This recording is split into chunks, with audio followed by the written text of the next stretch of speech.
pembahasan kali ini kita memiliki 5 poin penting. Yang pertama, 3 pilar regulasi. Kedua, pengembangan Basel II Accord. Ketiga, Basel II dan sensitivitas resiko. Keempat, Basel II dan kecukupan modal. Dan yang kelima, modal minimum dan aktual. Yang pertama, kita akan membahas mengenai 3 pilar regulasi. Basel II Capital Accord jauh lebih kompleks daripada Accord sebelumnya.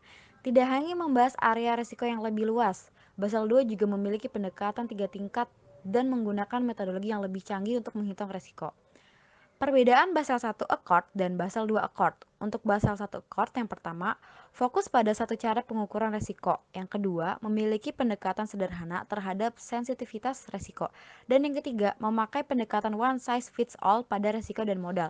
Sedangkan untuk Basel II Accord, fokus pada metodologi internal, memiliki tingkat sensitivitas risiko yang lebih tinggi, dan yang terakhir dapat dengan mudah disesuaikan dengan kebutuhan masing-masing bank. Selanjutnya, terdapat 6 poin penting yang harus kita ketahui. Yang pertama, Basel II menghubungkan modal bank secara langsung dengan resiko yang dihadapi. Yang kedua, Basel Capital Accord yang baru jauh lebih kompleks daripada Accord sebelumnya. Basel Capital Accord yang baru membahas area risiko yang lebih luas, memiliki kerangka kerja yang terstruktur, dan 3 konsep regulasi, dan menggunakan metodologi yang lebih canggih dan memperkirakan risiko. Untuk poin ketiga, pilar 1, persyaratan modal minimum yang berusaha mengembangkan dan memperluas standar yang terdapat pada Accord tahun 1988. Poin yang keempat, pilar 2, regulatory review, atas kecukupan modal dan proses penilaian internal bank. Poin yang kelima, pilar ketiga, penggunaan disiplin pasar yang efektif sebagai sarana untuk memperkuat pengungkapan atau disclosure dan mendorong praktek perbankan yang sehat. Dan poin yang terakhir, komite memfokuskan pilar 1 pada risiko kredit dan risiko operasional, serta menggabungkan Market Risk Amendment pada tahun 1996 untuk pertama kalinya risiko operasional, area risiko yang baru dan kontroversial akan tercakup oleh pendekatan kuantitatif. Pengembangan Basel II Accord. Basel Commit menyatakan tidak akan merubah keseluruhan jumlah modal yang mendukung industri perbankan. Periode konsultatif memasukkan serangkaian kuantitatif impact studies di mana sejumlah bank berpartisipasi untuk memperkirakan dampak dari implementasi Accord berdasarkan dokumen konsultatif terakhir. Alasan pengembangan Basel II. Yang pertama, Basel Commit memutuskan untuk membatasi penggunaan modal kredit hanya pada modal peringkat kredit.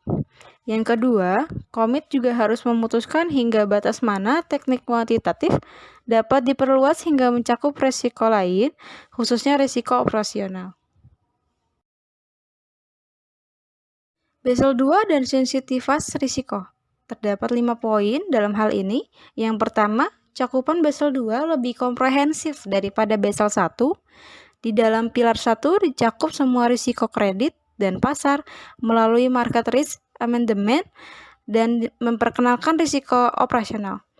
Yang kedua, Basel II mengizinkan penggunaan dua pendekatan terhadap bobot risiko aktiva, Standard State Approach dan Internal Rating Based Approach. Yang ketiga, Standard Approach memberlakukan versi pendekatan grade Basel I yang disempurnakan. Dan poin kelima, dalam Internal Rating Based Approach, bank mengembangkan model pemeringkatan mereka sendiri untuk mencerminkan kelayakan debitur. Basel II dan kecukupan modal. Persyaratan kecukupan modal Basel I Accord seperti yang diperlihatkan dalam target rasio modal minimum 8% diharapkan tidak mengalami perubahan yang signifikan dalam Basel II. Basel Commit telah menetapkan dua pengaturan utama pada masa transisi untuk menjamin Accord yang baru tidak menyebabkan penurunan persyaratan modal bank. Yang pertama, terhadap sebuah multiplier yang akan diterapkan oleh para pengawas perbankan pada persyaratan modal untuk menjamin dipertahankannya target rasio modal minimum sebesar 8%. Yang kedua, masing-masing bank tidak akan diizinkan untuk segera merealisasikan manfaat berkurangnya persyaratan sesuai ketentuan. Modal minimum dan aktual. Terdapat 3 poin. Yang pertama, bank-bank besar saat ini memiliki rasio modal terhadap ATMR seperti yang diungkapkan dalam laporan keuangan Report and Account pada tingkat sebesar 10% hingga 12%, jauh melebihi rasio sesuai ketentuan 8%.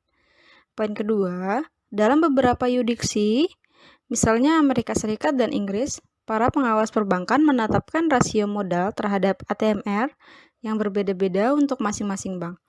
Poin ketiga, bank-bank terbesar di dunia umumnya memiliki modal risiko internal mereka sendiri.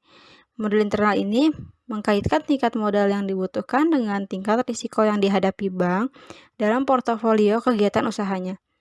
Basel II dan model ekonomik kapital yang digunakan bank mengkaitkan jumlah modal bank dengan tingkat dan struktur kegiatan usahanya. Sekian materi pada kelompok kali ini. Terima kasih.